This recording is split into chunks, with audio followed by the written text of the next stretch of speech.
My name is Diana Pilimangan. I am 47 years old.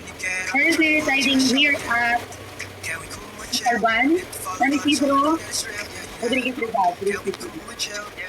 I am second year college student in Colegio Tarban, taking up Bachelor of Early Education. Student ako ngayon, and then anak, dalawa, college, first year college din yung pangalan, and senior ko din dito. Wala pa.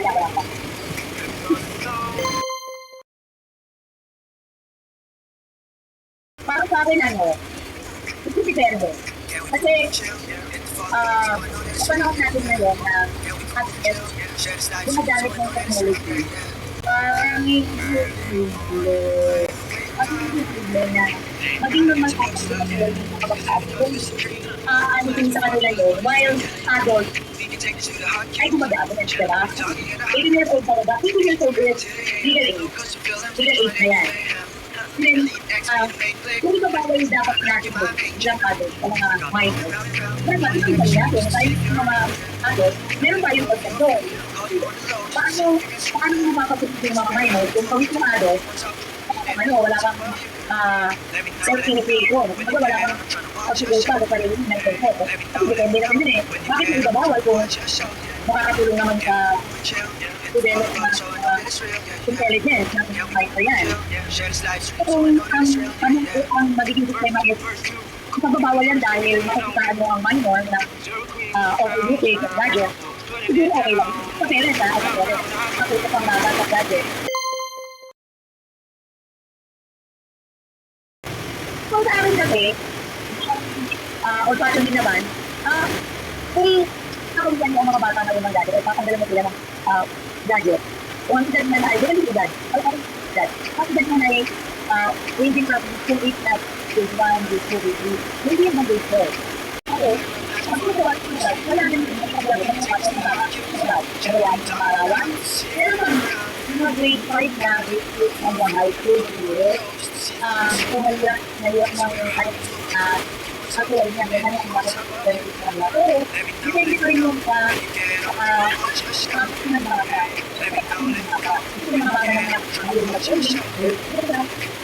Yung mga bata na may yung mga transform. So, dapat siya ang meron siya sa mga adults. Dapat maging mga magkakabagay ng bata. Alam mo, parang magkakabagay.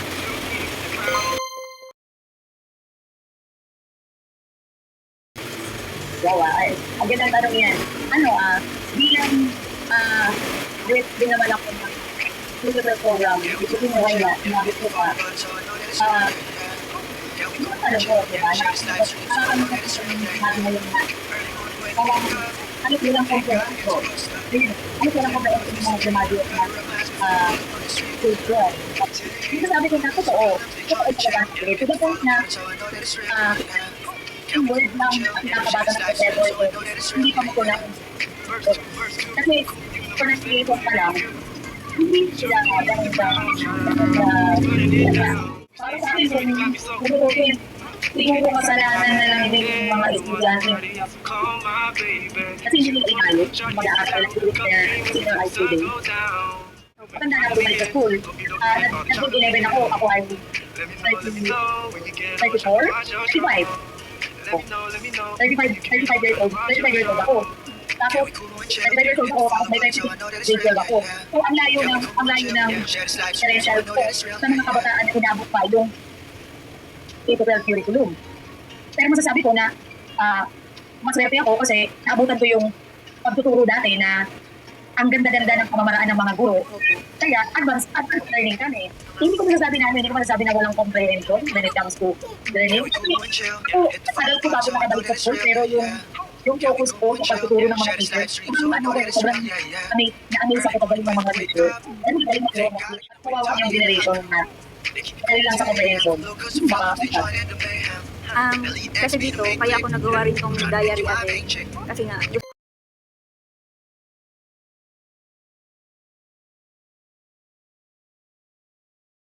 Ano kaya Nung mga unang kapanahunan pa ng nagtuturo, di ba, binibigyan talaga naman ng estudyante na, meron kayo notebook for your diary. Meron kayong paid notebook, di ba, na binibigyan. Kasi, para na naging, ano tawag doon? Oo, yan. Tama po. Kasi parang naka-stuck sila sa ano eh. Parang baka hindi na ipapractice yung kanilang pagsusulat na makapag-realize man lang sila. Magsusulat, yung pagbuo ng salita. Oo. Yan yung mga kulang ng mga estudyante kasi Parang nawawala, di ba? hinapot na siya. Kaya sana makatulong tong diary ko.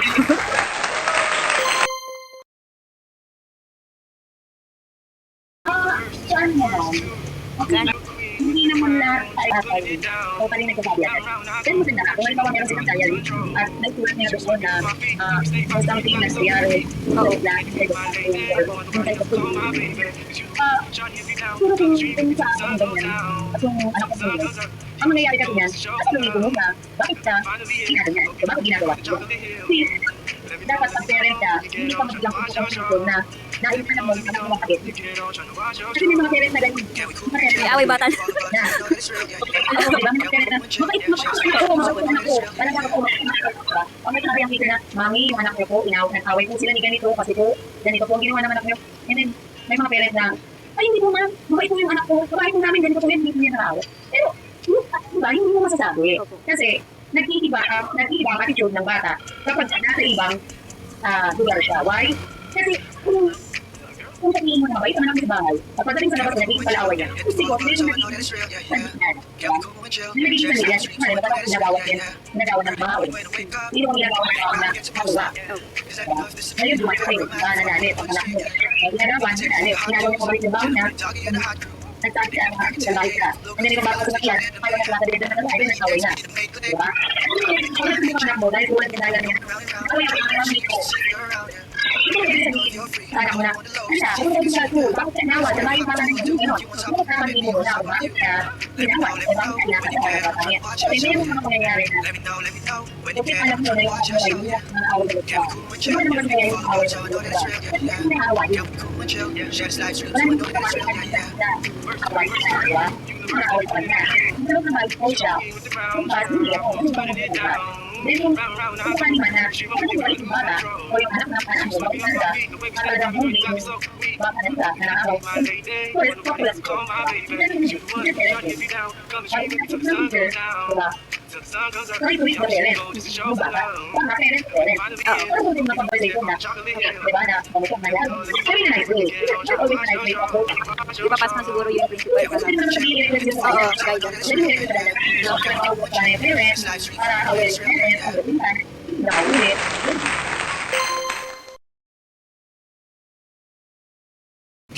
Oh, parents out there, there's no such thing na perfect parenting. There's such thing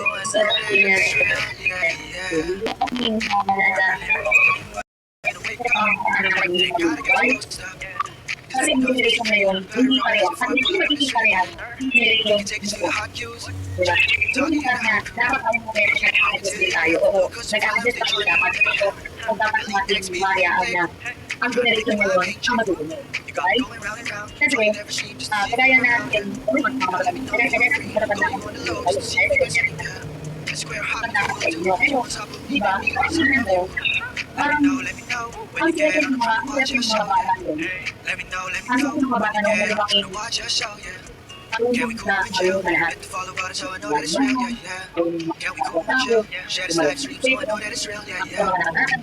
Kasi yun, era natin ngayon. Parang wala na, ano naman wala preso. Sa mga bata, sa mga anak nila, dahil sa panahon na yun, nakakagawa ng technology. Dapat, puro technology na lang mag-rely.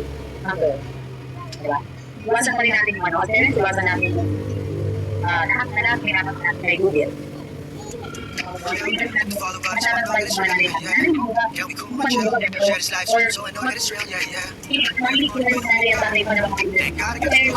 Or magkaroon ng mga action sa makakuha mag-iwas. Para magbigay tayo ng milyon, ano bigyan tayo ng